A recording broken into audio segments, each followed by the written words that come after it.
పూరా లోకల్. భారతీయుల మీద ఉగ్రదాడి చేయగలుగుతామని ఉగ్రవాదులు విర్రవీగుతున్న సందర్భంలో రాజకీయాలకు అతీతంగా, పార్టీలు జెండాలు ఎజెండాలకు అతీతంగా 140 కోట్ల భారతీయులు అందరము ఒక్కటే.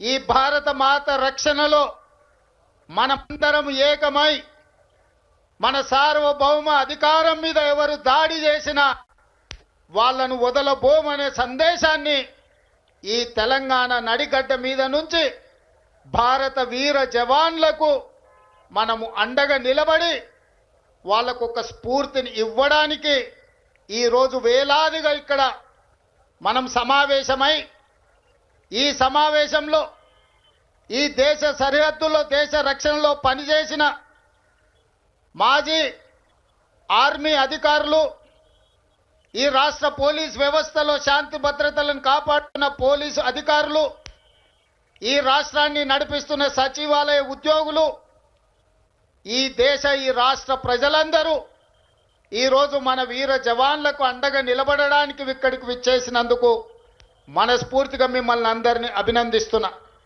ఈ సందర్భంగా పాక్ ఉగ్రవాదులకు, పాకిస్తాన్ పాలకులకు అంతర్జాతీయ ముఖ చిత్రంలో ఉన్న ఏ దేశమైనా ఉగ్రవాదాన్ని ప్రోత్సహించి ఈ దేశ సార్వభౌమ అధికారం మీద దాడి చెయ్యాలనుకున్న వాళ్లకు ఈ వేదిక మీద నుంచి హెచ్చరిక జారీ చేయదలుచుకున్నా.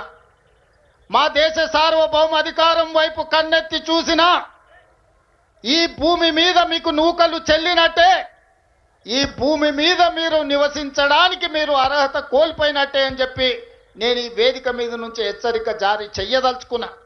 ఎన్నికలు వచ్చినప్పుడు రాజకీయాలు ఉండొచ్చు, ఎన్నికల సందర్భంగా భిన్న సిద్ధాంతాలు ఉండొచ్చు.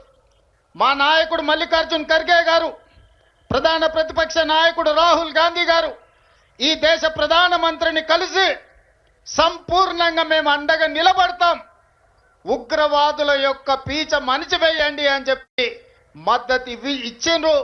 ఇది భారతీయుల యొక్క స్ఫూర్తి. ఆనాడు బ్రిటిష్ వాళ్ళ నుంచి శాంతి ద్వారానే యుద్ధం గెలిచి ఈ దేశానికే కాదు పాకిస్తాన్కి కూడా ఈరోజు స్వతంత్రం వచ్చిందంటే, స్వేచ్ఛ వాయువులు పీల్చుకుంటున్నారంటే అమరుడైన మహాత్మా గాంధీ శాంతియుత పోరాటం వల్లనే భారతదేశానికే కాదు ఈరోజు స్వేచ్ఛను అనుభవిస్తున్న పాకిస్తాన్ కూడా స్వతంత్రం ఇప్పించింది అమరుడైన మహాత్మా గాంధీ. ఆ మహాత్మా గాంధీ శాంతి సిద్ధాంతాన్ని పుణికిపుచ్చుకున్న భారతీయులు 140 కోట్ల మంది ప్రపంచంలో శాంతిని కోరుకుంటూ, శాంతిని నెలకొల్పుతూ అభివృద్ధి పదం వైపు ఈ దేశాన్ని నడిపించి ప్రపంచ దేశాలలోనే ఒక గొప్ప దేశంగా, ఒక గొప్ప స్ఫూర్తినిచ్చే దేశంగా నిలబెట్టాలని మేము అనుకుంటున్నాం. కానీ మా శాంతి స్వరూపాన్ని, మా శాంతి యొక్క ఆకాంక్షను మా చేతగాని తనంగా ఎవరైనా భావించి మా భూభాగంలో కాలు మోపి మా ఆడబిడ్డల నుదుటి సింధూరాన్ని తుడిచివేయాలనుకుంటే ఆపరేషన్ సింధూరే మీకు సమాధానం. ఆపరేషన్ సింధూర్ ద్వారా మిమ్మల్ని నేలమట్టం చేసే శక్తి మా వీర జవానులకు ఉన్నది. ఆ వీర జవానులకు 140 కోట్ల భారతీయులు అండదండగా నిలబడతారని ఈ సమావేశం ద్వారా మేము సందేశాన్ని పంపించదలుచుకున్నాం.